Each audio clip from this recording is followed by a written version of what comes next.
Hey there, Tim from the Ton Magazine here, and in this week's episode of Do You Even Chopper podcast, we talked to 6 Volt Cycles owner and operator Jason. We talked to him about his born free ventures, his one moto winning bike, about the Steel Stampede, which is going on this weekend, May 4th in Bend, Oregon, as well as the Hot Pipe Show coming up this summer.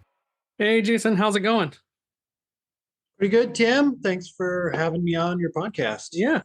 What's it like in Bend, Oregon these days? Well, it was snowing this morning, then the sun was out, and now it's just like doing its thing in Central Oregon. I don't Oh know. wow. You guys don't really get very much snow or rain though, do you, compared to the mountains? Right. I mean, we're right next to the Cascades, so Bachelor gets dumped on, but in town, as soon as the sun comes out, it's nice. You could almost ride all year long. Okay. I mean, that's like one of the big kind of points of topic, I guess, would be Bend's kind of been known in the Northwest for decades for outdoor activities year round, whether it's mountain biking and rafting and kayaking and skiing. What brought you to Bend to begin with? I mean, you just nailed all of it. Um, I'm originally from Chicago, suburbs of, but in the city, for a long time since I went to school. And just the city life was great when you were younger. And then it's like, I need more. And I had a friend move out here about 20 years ago. And so I came out. Then I came out and left a bike. Then I came out and left a snowboard. Then it's just like, we're moving out here. Yeah. So how long Been have you been there now? just about 10 years now. What was it like moving to a town like that where it's not a big town. It's almost entire tourist industry. Like what were some of the challenges of kind of getting going in Bend?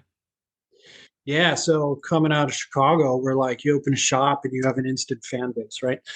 Um, you come out to Bend, and I knew there was kind of what I wanted to do, and then there was what I thought maybe I had to do to get by. But Bend was really on the up and up. It had the big boom coming back, and I came out here, I tested the waters, and just really haven't had to go too far out of my comfort zone. I can stay vintage moto almost entirely the whole time. Yeah. And for those who haven't clued in, 6 volts motos is mostly vintage, but you've kind of whatever comes across your door for the most part. So yeah, 6 volt cycles where intention is to be vintage, right? But I don't ever love leaving customers hanging, but I also have a great network with other shops here in Bend and Central Oregon. So we pass stuff around to each other, but we're like 99% vintage in our doors. And what does that mean to you? Because I mean, it means something different to everyone. When you say vintage motorcycle and someone's like, well, I have a 1998 Sportster. Yeah, right. And they I mean, it's they 26 honest years old. yeah, they wouldn't be wrong, right? You walk into some places, and if it's 5 years or older, it's like, get it out of here. It's too old. We focus on 50s, 60s, 70s. That's like our bread and butter.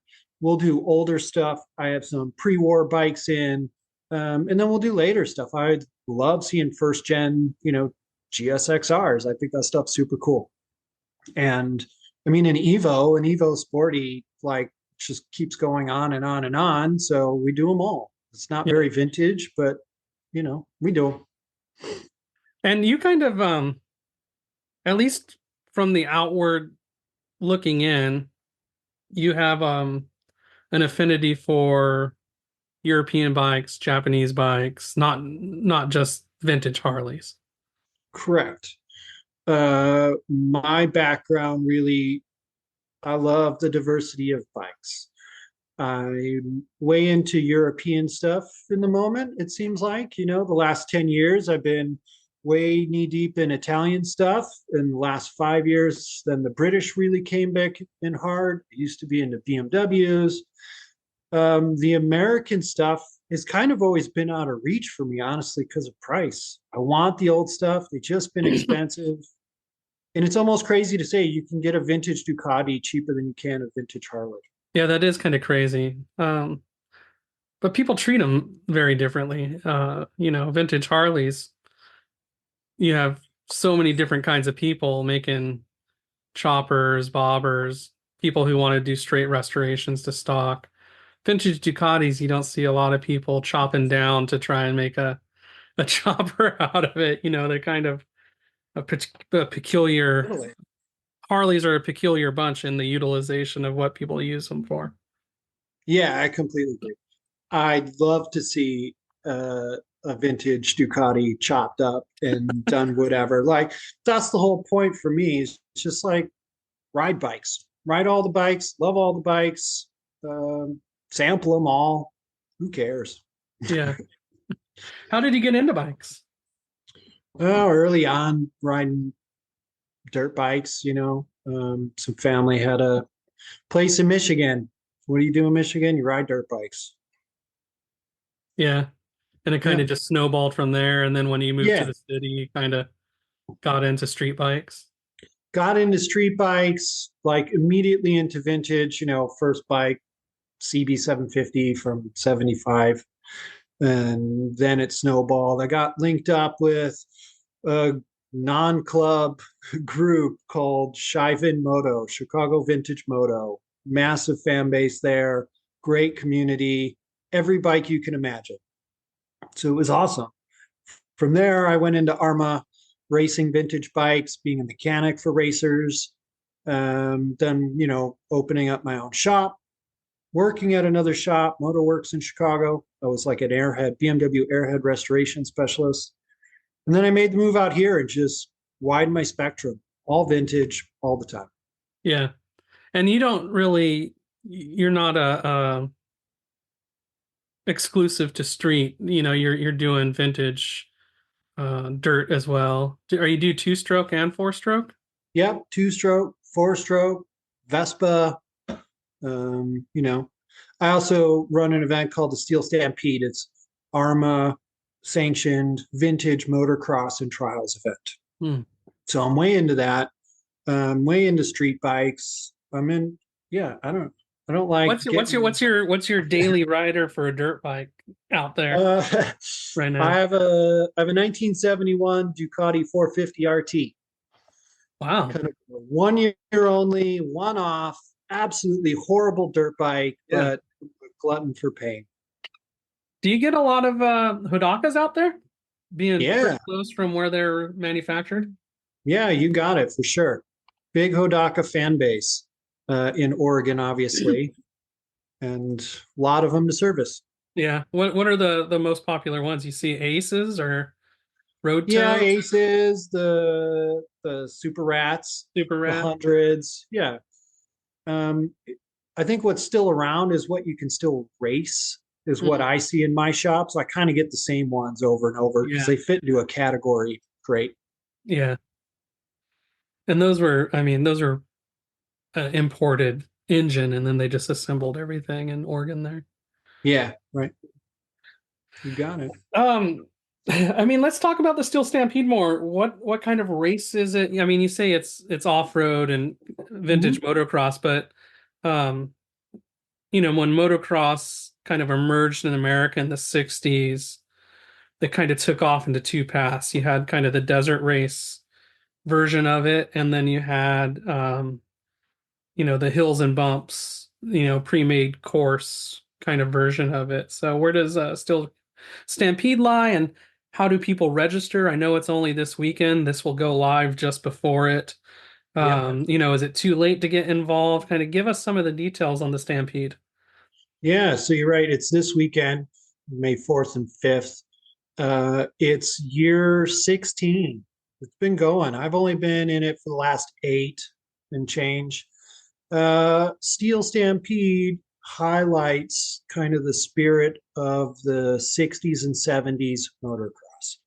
We race with Arma, so it's got to be a pre-74 bike to run our vintage motocross class. And then there's all slew of categories you can drop into. But we also do a trials event. And honestly, I was not a fan of trials ever until I got into this event. And it's quickly becoming one of my more favorite things to do on a bike. Go slow, challenge yourself, ride weird machines. We have a competitor who's out there on what he calls the world's slowest Indian. It's one of those, yeah, it's one of those like 50s Indians that, it's a single 250. Yes, single 250. Yeah. And he turned it into a trials bike. It's pretty cool. Yeah, what is that? The Cub, Indian Cub, or something like that? Yeah, I think so. Yeah. Because in the shop right now, we have the bigger one. We've got a 1950 Warrior TT, and Oh, that's yeah. going to be more of like the going fast motocross bike. Yeah, that event, is just meant to really get all those bikes off road and actually running out of the collector's hands, the museums, or just in your barn, whatever. Get out there and race them like they were supposed to be ridden. And it's pretty awesome. And is it 2 days or is it a 1 day event? It's 2 days. We run the trials on Saturday and the motocross on Sunday. Yeah. And it's morning till night. Yeah, start racing early, 9, wrap up by like 5 o'clock all day. So how much like planning and work goes into something like that? And we'll talk about another show in a minute, but I think people oftentimes don't think about the amount of work that it takes to pull off an event of any size. Even if it's, 500 people or 5,000 people, you're still, working to get it pulled off. So can you kind of run people through how much of your time you kind of dedicate towards that and how that pulls you away from the shop and whatnot? Yeah, I get going in about August for the following year. It happens every May, same time. So I've got about 6 months of planning, and it really ramps up beginning of the year, January. But it's not just me by any means. I've got a partner in it, Pete Fisher. He's from Power Roll Performance, been around in the business forever. His son, who's my age, and a whole slew of volunteers. And then comes the sponsors, and then comes coordinating, machine operators, heavy equipment stuff, signage, food vendors. I have this sweet couple that comes out and they're the commentators for the event. They're awesome. You just have a massive action sheet you got to roll through, and it's 100 things long. And every time you check off five more show up. And it just keeps going. Yeah. Until you get to this week, like right now, and you're just like, well, whatever happens, happens. Yeah, It's gonna go. You kind of, when you get closer, it's like, well, if shit happens, then it happens because not much I can do at this point to prevent it. Yeah, and this is like about as grassroots as most of us think this event happens, right? This isn't a major production. This is no Born Free, one show, Sturgis, nothing. Those are on a whole nother planet. This is like, what are you and your friends going to do so you have fun? And how do you get like the nearest 500 people involved in it? Yeah. Which kind of brings us to you're a glutton for punishment, obviously. So not only do you have your own shop, Steel Stampede, you put in what I would assume is an ungodly amount of hours for the bike that ended up taking home the One Moto's biggest prize this year. Ridiculously, meticulously done M8.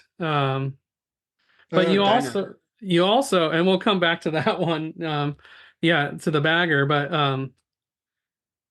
but you're also putting on a second show this year, a kind of chopper custom bike show, Hot Pipes. And how did that kind of come about? Well, I mean, you're 100% right. Glutton for pain. I was approached by a friend who said, it just feels like we're missing out on something fun, local, and right up our alley. You want to do this? And I had in the past, was a different thing here, kind of at my shop. And so I just really felt that this opportunity was one to let it be a passion project. Let it not consume me and stress me out, because every step is going to be like, yeah, but this is going to be fun. It's going to be a party. We're going to hang out. We're going to go ride bikes. We're going to go skate afterwards. There's going to be bands playing. It's the show you want to be able to put on without the stress. Yeah, I mean, I know you're a dirty liar because I'm sure it still stresses you out. um, so Yeah, hot Hot pipes. Pipes, August 27, 1 day show. August 31st. August 31st, sorry, August 31st. 1 day show. Yep. What should people expect? What kind of bikes would you like kind of being submitted, and what do you expect to show up? Yeah, so my partner in it, Brian Zager, BKZ Graphics, he does killer stuff for a lot of skate companies, brewery, stuff like that. He's the chopper fan. I mean, I am too, for sure, but he's like, that's it. That's all he wants to ride. That's what he lives and breathes. And I'm all about it. So the vibe is like indoors going to be, let's highlight choppers, really good custom vintage bikes, or you walk up with a perfectly restored whatever. I love it. I want to see it. I just want to highlight really cool bikes, and I'm being super influenced by some new, to me, people in town. Mike Davis moved to Central Oregon, born free, Big Chief Vintage, killer guy.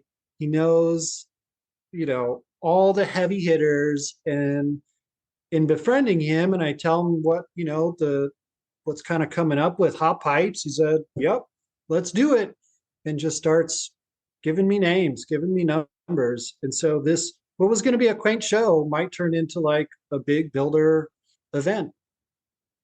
And because of that kind of feedback, you actually moved it from the week before, which like kind of conflicted with Virginia City. Did that present any kind of problems in the planning stages for you, like as far as the location or anything like that? So 100% right. We picked a date. We knew Virginia City Roundup was going there, but we're like, they're way out. They're way out from Central Oregon. We're going to be small and local. But then more people started chiming in. I want to do it all. I want to go to both. So without stepping on anybody's toes, we don't want to do that. We just decided, let's attempt to move. We called up the event location and had a talk with them. They were free. We were able to move it. So now we're wedged perfectly in between Virginia City Roundup, hot pipes, then party at the Pen. So you can tour the whole West Coast doing chopper shows. Yeah, it's actually a rather drivable. Like, I mean, it's long distances, but the routing, you're not like zigzagging. You could actually kind of make you're headed south and then you just come right back up. Yeah, or if you're coming from south, you're just head north and cut over, essentially. Yep, there you go. Yeah.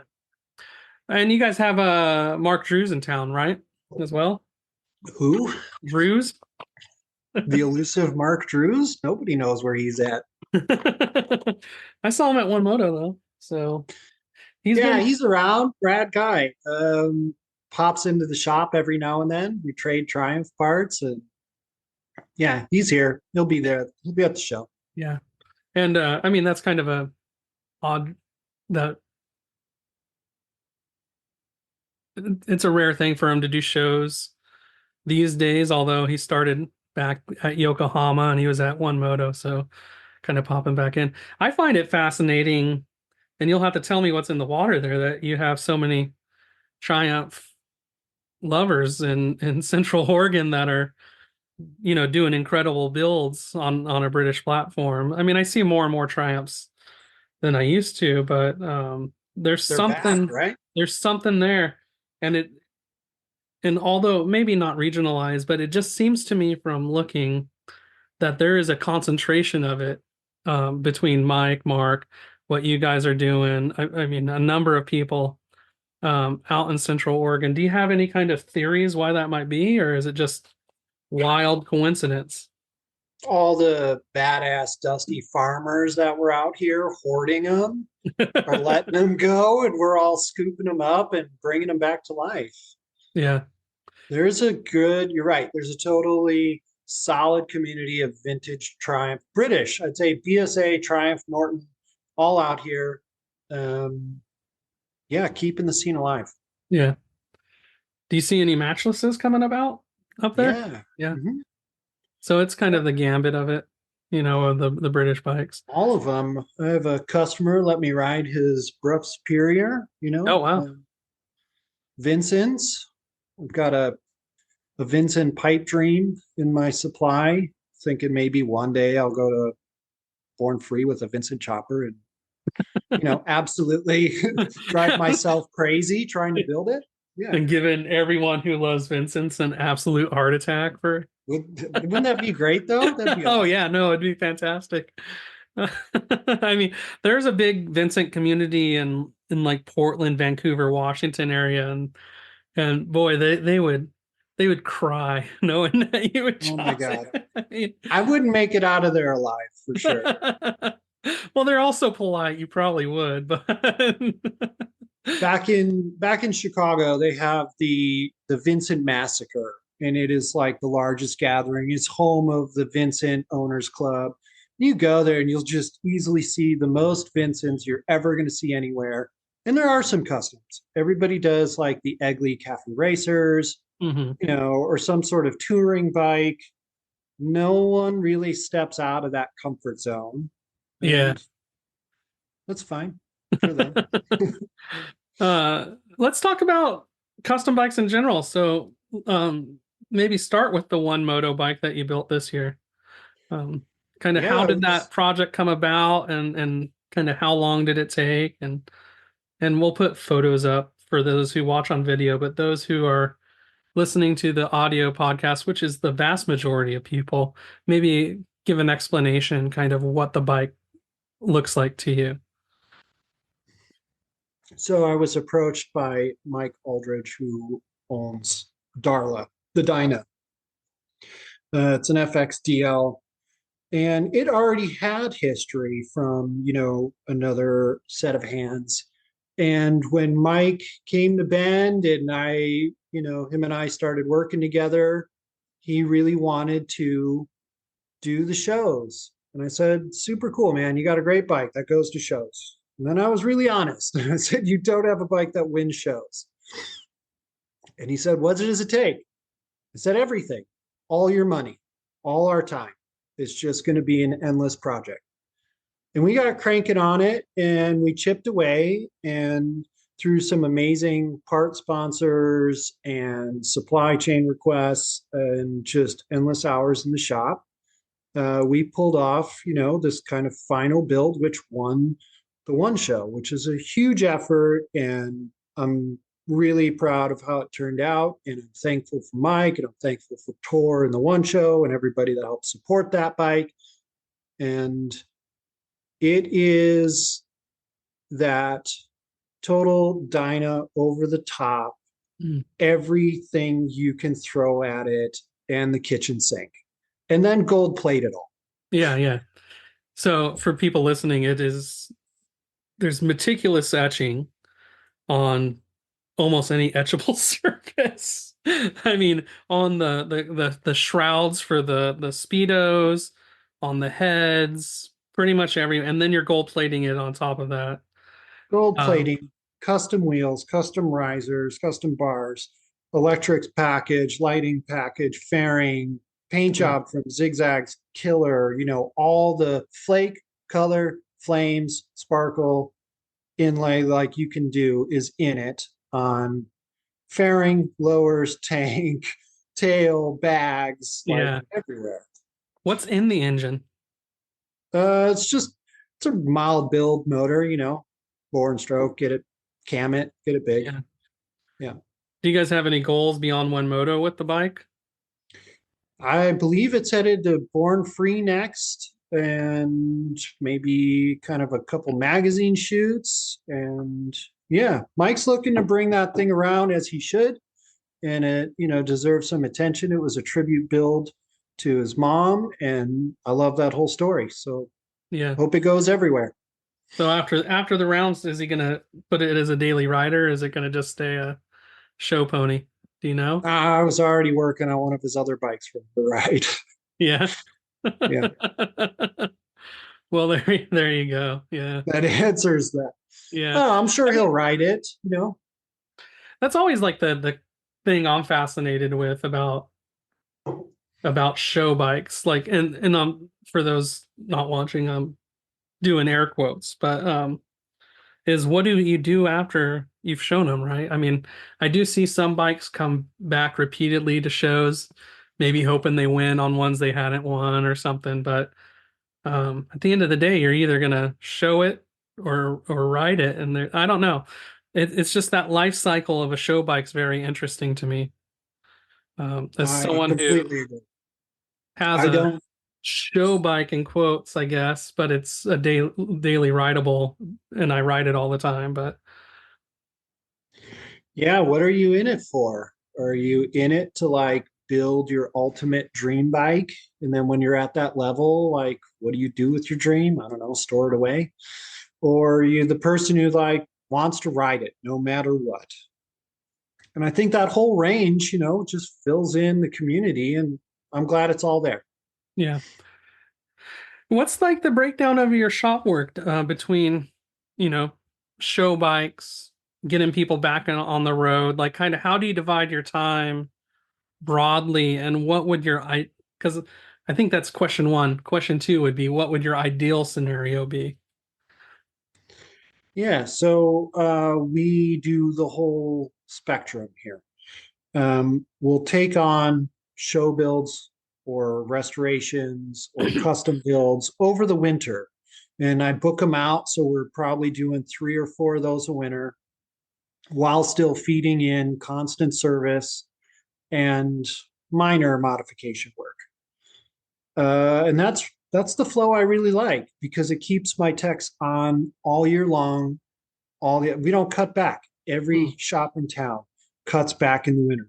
We don't. We just shift into those big builds. Yeah. And that sounds like you're kind of reaching your ideal because of that, because you're maintaining a staffing level, kind of keeping people employed. Do you do a lot of winterization? No, not really. Do you even need to in Bend? It seems like you wouldn't. No, like I said, if the sun's out and it snowed yesterday, but like it's been out overnight, you can ride. It's cold, but you can do it. Yeah. What's your like no-go time for riding? Is it like 20 degrees and a little wet, or I mean everyone has kind of Yeah, their mental like fuck it, I'm not riding point. But totally. what's it for you in Bend? Um, Man, I've gotten pretty soft. That's for sure. Coming out of Chicago, like sub-zero, if you can ride, you're riding. But out here, yeah, probably 20s.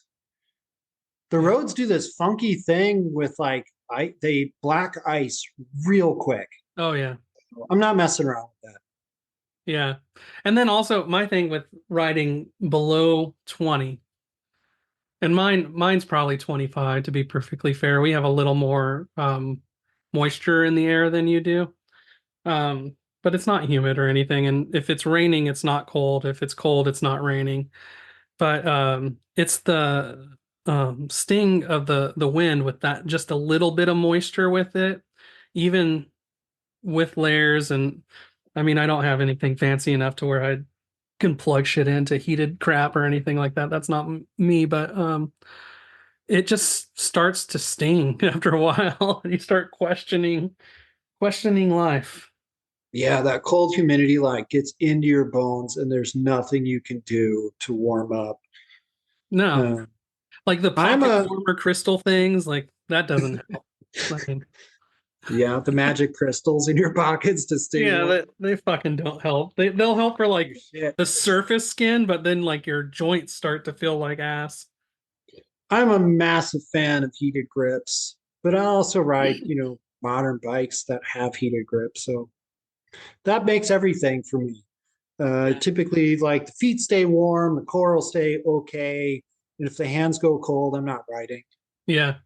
Yeah, I mean I for one of my bikes I put um hand guards so the wind doesn't fuck with my gloves and stuff.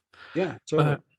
But um I'm relatively stupid about gear. So I mean I'm not uninformed. I guess so. That would be ignorant rather than stupid. But some things that are supposed to be great, I hate gauntlets. I Yeah. can't stand the way they feel. I hate most waterproof gloves the way they feel. Like, so it puts me in a situation where I'm riding with probably the dumbest gear for winter. Yeah. I mean, whatever floats your boat. Yeah. Just ride it. I'm, Well, I'm I'm owning also, up to it. I'm just yeah, I'm totally that dork who shows up on the full face helmet at all times, um, no matter what bike I'm on, because I just have this irrational fear of like a rock to the face, and this oh, face is yeah. too pretty to fuck that up. So, I wear full face most of the time. I mean, I have the cool guy helmets and stuff too, and I wear those from time to time, mostly around town. But I've gotten a rock to the face. I've gotten a bee just fly straight and hit me right like under the yeah. nose and in the cheek.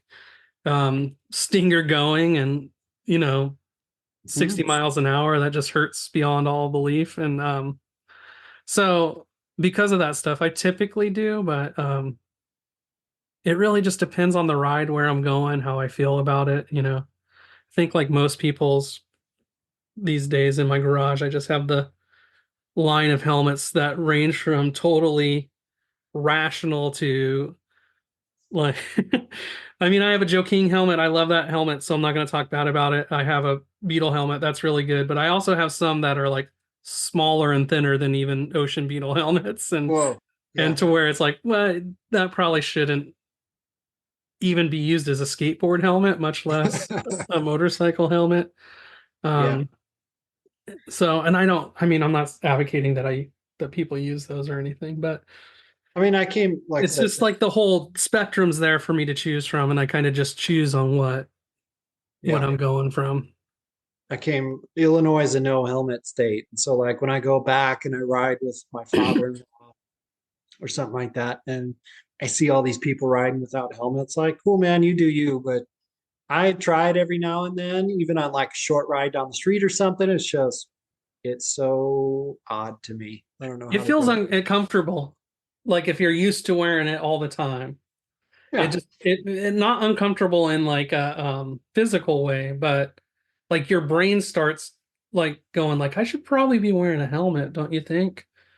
Like this is in quotes freedom, but I'm feeling Yeah. more anxious about the stupid thing than at least It's that's all how I good. am. Thanks for abate. Thanks for like, keeping laws like that around. But I'm also that jerk that loves to ride fast and Yeah. No, I mean I think it's a personal choice more than anything, but my personal choice is I get just really weirded out when I'm going like 60 and over on a motorcycle without a helmet. yeah, And I 100, mean I rode 160 and over. Gets a little windy. yeah, I rode BMX and stuff for years without helmets and only wearing helmets when they made you in competitions. Yeah. So, it's not like I haven't had head injuries from falling off a two-wheeled thing. So, which is Yeah. probably why I have gaps in memory sometimes. But so yeah, I think it's a personal choice entirely. And this is probably where I tell the listeners that I've gone way off topic, as I tend to do in this podcast. You just say that section was brought to you by Bell Helmets, and Yeah, then yeah, helmets show up at your door. try and get what kind do I want? But let's get back to hot pipes. So, Yeah. what's your bike capacity and kind of what are you expecting, and how can people let you know they want to be part of it? Right. Okay. So again, heavily influenced by kind of Mike Davis and Born Free. We're going to invite a select 20 to 25 for the indoor portion of the show because it's a small building and I wasn't exactly planning on scaling that big. And so we're handpicking. You can submit by email to info@6voltcycles.com with the number 6. Or you can find us on Instagram, Hot Pipes Moto Show. Just tag your build, DM us there. Yeah, we're getting a slew of them, and I haven't gotten back to anybody because I'm doing this other thing. So we'll get to it. Wait until after the 5th of May. Yeah, exactly. And then we have this whole parking lot space outside, probably good for another 150 bikes. And that's really what I want to see packed. I want everybody to ride in on whatever you love.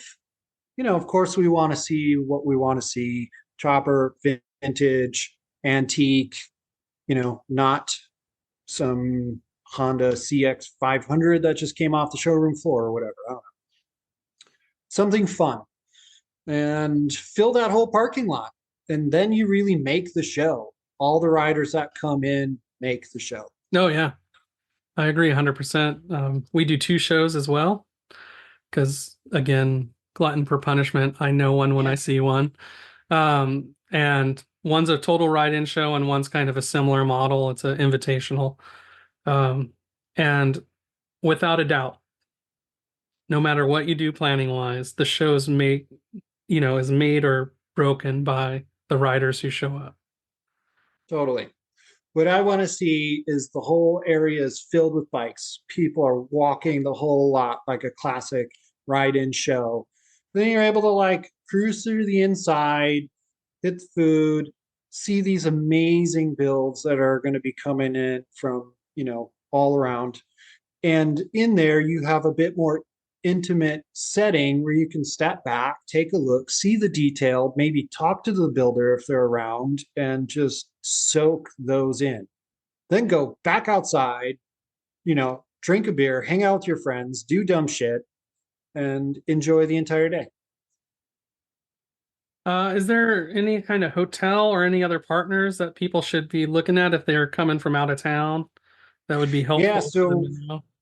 we're partnering up with Campfire Hotel.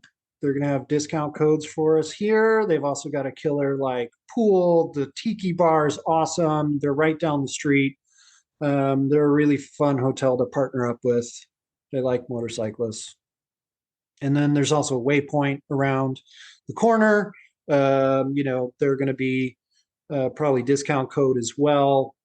And Mike Aldridge, who I built the bike for, has got Smash Burger. So Smash Burger trucks right in that parking lot. Yeah, it's Bend. It's small. You can get everywhere in 5 minutes. Yeah, that's true. As I've been to Bend, so I can say it's pretty small. It's about the same size as Olympia. So we're talking to people who haven't been there. What are you guys at 65,000 for Bend proper, and then 90, and then 100 or so for the kind of general greater Bend area? Yeah, Yeah, pretty much spot on. yeah.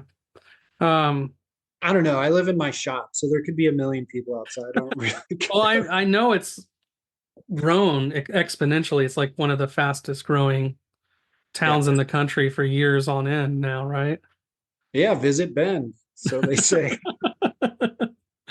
Camping. Is there state parks or anything like that in case people don't want to do a hotel that you could suggest? Or Yeah, there's tons of state parks, camping, BLM, all around.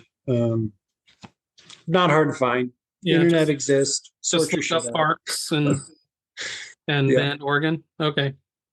I don't know. You come here, nobody camps. Everybody's in their giant Sprinter van parked up somewhere. Yeah, it's way too true. This is going to sound like an insult, but I don't actually mean it as an insult, but it's kind of like a modern yuppie paradise in that regard. Like you're going to see really fancy high adventure trucks and vans out there. Yeah. That cost more than people's houses. They're everywhere for sure. The vintage Japanese Toyota Land Cruiser scene is going strong. The Sprinter vans are going strong. The buses. It's cool. It's a scene. Put your money somewhere. If it's not in my shop, I guess build a vintage VW bus. I don't care.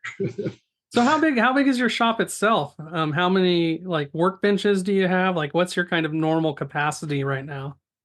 We have like 9 lifts. They're slammed all the time. There's probably 60 bikes in all the time.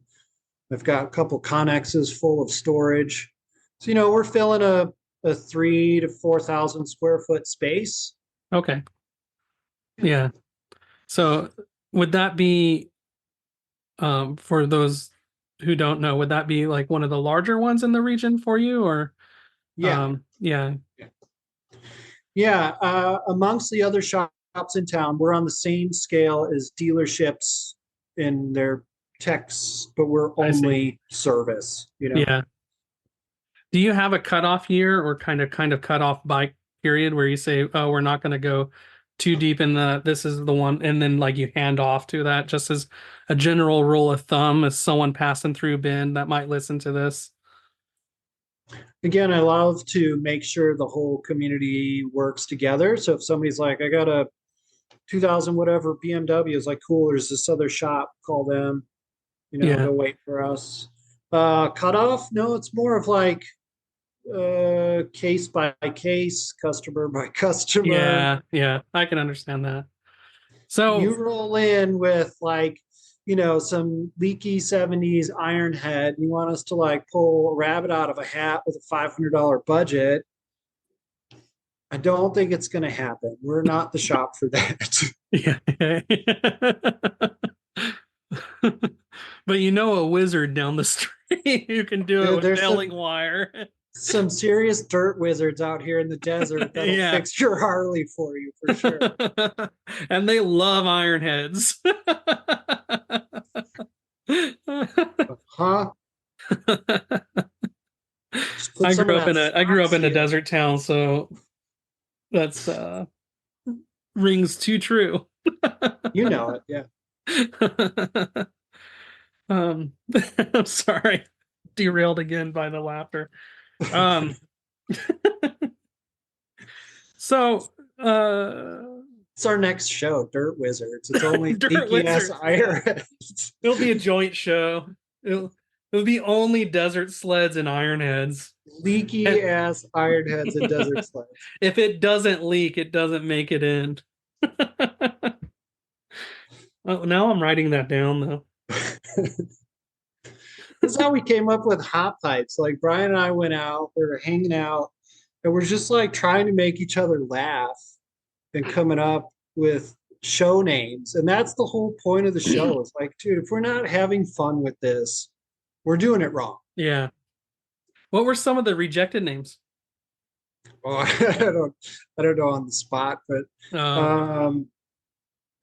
it's hard yeah. coming up with names. I mean, like the Ton, we're not a British motorcycle magazine, which at One Moto, everyone's like, so you guys do British bikes? No, we don't do British bikes. It's just a fucking do name. Fast bikes, like, yeah. 100. And to be truth, like when we came up with it, like there was no trademark or anything like that, so we could take the trademark and kind of have something that was unique to us, although everyone thinks that we stole it from someone because it's such a common term. It's like, no, just no one had pissed on that tree in America yet, so we trademarked the shit out of it. Hell yeah. But we had a lot of ones that were like, well, that's taken, that's too many words, that's kind of lame. Like, you don't want to do, like, for a magazine, something where your name is like a common phrase but spelt different just to kind of make it unique. Like, it's really, really hard. So in all honesty, like, did you have a lot of alternative names, or did you just kind of land quickly on hot pipes? We kind of had another direction. We were working off NoFX's Pumpkin Drublick. Oh yeah. And so we're like going off that, and you can see right away if you look at that cover art for that album and you look at our new art, it's right there. Yeah. So we were working off that, and riffs came and went, and then it honestly was maybe a couple of weeks of us texting back and forth of just dumb shit. Some of it wasn't even totally related. We're in tangents of calling it the Squirts Not Pee Show, and something about hot dogs. I don't fucking know. And then all of a sudden, hot pipes. I was like, well, that's cool, because I'm imagining, cool chrome exhaust going up, and then at night just pinning the throttle until they're Yeah. glowing red and shooting Till they're flames red. out the back. Yeah. Yeah. And then there's a drug kind of connection if you want it to. Yeah, that too. Honestly, the only thing I remember about that No Effects record is the skit where the guy keeps saying, "Hey man, he's more punk than me," but like in a cartoon voice. Totally. Yeah. That came out, I don't know. I might have been like a junior in high school or something like that. So But that attitude, though, that no effects, like pop punk skater kid attitude is what we're trying to like get back to, and enjoy in a new way. yeah. Do you see kind of a continuum between skating and and motorcycles? And what Yeah, does for that sure. continuum look like to you? And this is a common question in our podcast, actually. It's that make jokes about this all day. It's how the individual sport of skateboarding and motorcycling are the same, and then we gravitate towards others who do it. Now we're all doing the exact same fucking thing. Yeah, it's this individualistic ability to get out, be creative, have fun, push the danger factor a bit. It's right there for me. And now I'm like even right back into skating. I just walked down to the local shop on the corner and grabbed a new board today, actually. Oh yeah, what do you get?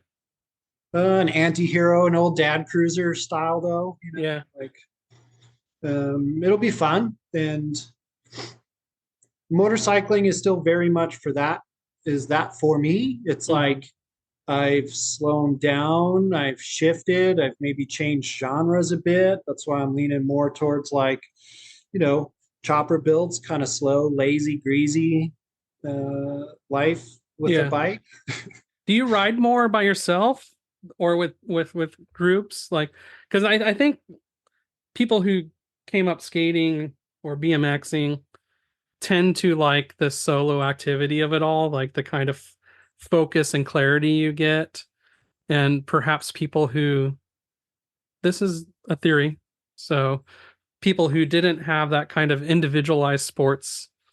I don't even like saying sports because to me it's a culture, but individualized activity like that, who were like football players and didn't skate, they tend to be the ones who are like wanting to go like two up down the road with like 40 people in a row and big rides. Does Yeah, that make sense? Is it, the do you have a jocks similar versus the feeling or skaters. Yeah. yeah. It was totally that. The jocks versus the skaters. The skaters can do things on their own. They're like big boys. I know how to hang out by myself, go ride a motorcycle by myself if I want, do that whole thing. I'll also ride in like small groups. It's usually my friends. I know how they ride, but it's the same people that I would potentially go skate with anyway. So, Yeah. Are you adverse to large group rides? Because I yes, am. I hate them. I think they're awful. totally. Yeah. So Boneyard Brewery, awesome sponsor for a lot of my events here in town. They do a big ride. It's like 150 riders. Oh shit. And my buddies and I, we go there, we hang out, we support it, we, make sure we talk to everybody. And then the ride goes. And then we still have like a coffee in the morning for another 15, 20 minutes. And then we ride. And then we meet them at the next location. We're like, oh, yeah, everybody's here. Yeah, we have one of the biggest toy runs in the country, and I do it usually. Sometimes I don't, but it's only 3 miles, and I'll tell you, it's the most excruciating, painful ride because of the different. You get people who ride maybe once a year, and that's the toy run, things like that. It's like Yeah. it's a fucking nightmare to me to be on. I always want to know what person like becomes that spotter in a group ride that just blazes out into oncoming traffic, throws it sideways, and starts waving everyone on like they're the commander of the fucking roads. Like, Yeah, here you go. I've stopped the world for you. Please enjoy your ride. yeah, I yeah. can't do It's a particular personality type, I think, unless it's like pre-designated by a club or a sure. event, but there is the person Yeah, who just generally wants to do it. wants to, needs to. It's a validation of their their strength Yeah, on two wheels. you do you. I'm just gonna be at the back, wait it out. See you there. Leisurely riding on my Ducati chopper, my No, Vincent chopper. Vincent Chopper, cut it up. Oh, it hurts just thinking about it, but I fully think you should. And if you do, please let me put it in a magazine because Yeah, can't wait to see people react to something like that. the Ton magazine will get the exclusive out. It's only proper that when you bastardize a British bike, that it goes in a magazine where we bastardized a British bike term. We all then just like talk shit about it, so they get even more mad. Yeah, I hated doing this the whole time. it's the worst. Who even likes these kind of bikes? I mean, Things are made like shit. Who they're rides worthless. If you them? have one, throw it in the trash. Get a real bike Yep. made in China. I don't know. Get an What's iron head. You could get, yeah, anything you could get off of eBay or Amazon is better than this. E-bikes, so much cooler. Okay. That's maybe strike three for our tangents today. What are you gonna do when e-bikes are the new choppers? I Where's don't that know. go? I really don't know what the future of e-bikes actually looks like because the battery issue is that they're running those lithium batteries. And Sure. I'm gonna put it out there. You're gonna start seeing cities and counties banning them more and more because of the combustible components of it until they can figure out a way to make them not blow up in people's garages. You're going to see people starting to think about banning them. And then also, I think that there's going to be um, environmentalist outcry over them because they're being sold to the public as environmentally friendly, but the process of producing a lithium battery impact on the environment is far harsher than um, processing crude oil. So it's interesting. I don't know if it's the wave of the future as much as people are predicting it may be. And that's not like from a Luddite sense at all. It's just I know how government works. Government typically works on a risk management model. They're slow to adapt. And then when they see things that can cause increased costs to them, such as increased fire response or increased um, insurance premiums, a number of things, that's when they start to clamp down. And so it'll be interesting to see. I think that's probably why you see some of the bigger companies that are launching e-bikes split them off into separate companies than their main company. And so that if the e-bike arm of it dies, it dies as its own company and doesn't impact Doesn't kill the brand. it doesn't kill the brand or impact the stock market value of the main line. Yeah. So that's my 2 cents of it. So I don't know if we'll get to the point where you'll see a robust alteration or chopper scene for e-bikes necessarily as they're currently configured. I mean, I'm always cracking jokes. I was more like the irony of print magazine coming back to feature e-choppers Yeah, in the year 2050. yeah. You If I know, could get to the point where that's a reality, I'll do it. Like I'm not a snob about. We ran a Yamaha shop. This is like the I'm not a snob. We've done one of these, but it's really what people a submit. snob, Like we've you're a done snob. Yamaha choppers, we've done Triumphs, we've done Honda. You know, it's Yeah, just the chopper community out there right now, by the large part, is um, Harley, for sure. I like think you 10 to covered 1. it on one of your previous podcasts, even like, historically, we're looking at what choppers are, post war, they weren't always Harleys, right? Exactly. kind of all agreeing that. Yeah. And I think right now, Harley or certain ones are filling in that still genre of bike that's obtainable to the point where you can like cut it up, fuck around, find out. The vintage Honda 4s have gotten rounded up, built, gone. Yeah. And British bikes costs are, pretty high again. So build an Evo Sportsters into your cool kid chopper, do it. Oh, I It's agree. there. I mean, I have covered this before. I agree wholeheartedly. I like that there's kind of a cyclical nature to choppers too. Like I enjoy that. The heyday of what people think of as like the birth of outlaw motorcycle culture. British choppers were just as common as American bikes. And in fact, the early Sportsters and K models were chopped up just as much as Big Twins were Right. because they were, affordable. And that went on through into the 70s when you started seeing more Ironhead digger bikes, Arlen Ness and them.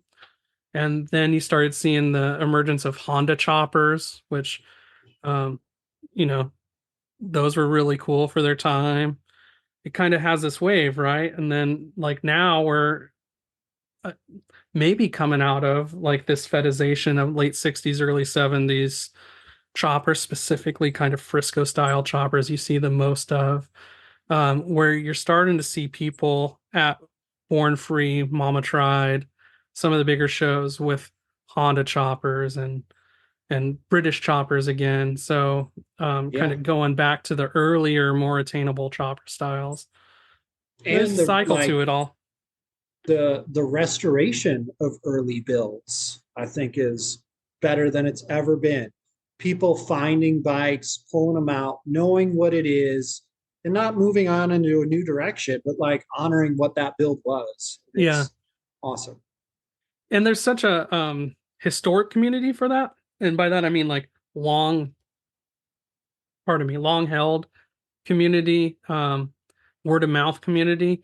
But that community is starting to get like younger people involved as well, where some of it's starting to migrate in a more easily engageable manner online than it had before.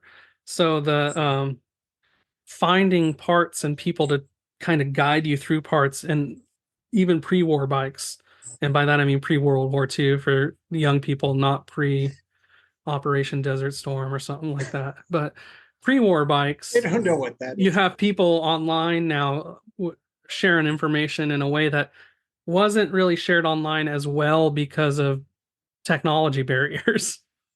Yeah, There's been a totally. kind of leveling out of that, and so your access on the coasts to those resources are much more than they used to be, because the hot spot for that was always kind of the Midwest. Yeah, yeah, for sure. So, yeah, I mean, it takes all kinds. And with that, we are hitting the hour mark, and I make a promise to our listeners that I will not bore them for more than an hour of motorcycle talk each week. This week, we had 6-volt cycles, who I said 6-volt moto at the beginning, but that is just how I speak after a long day of work, when I get to come home and talk about motorcycles with people that I think are really fascinating. Thank you for your time. Thank you for talking about it. Big takeaways. Go race in Bend, Oregon this weekend, May 4th, on your vintage dirt bikes.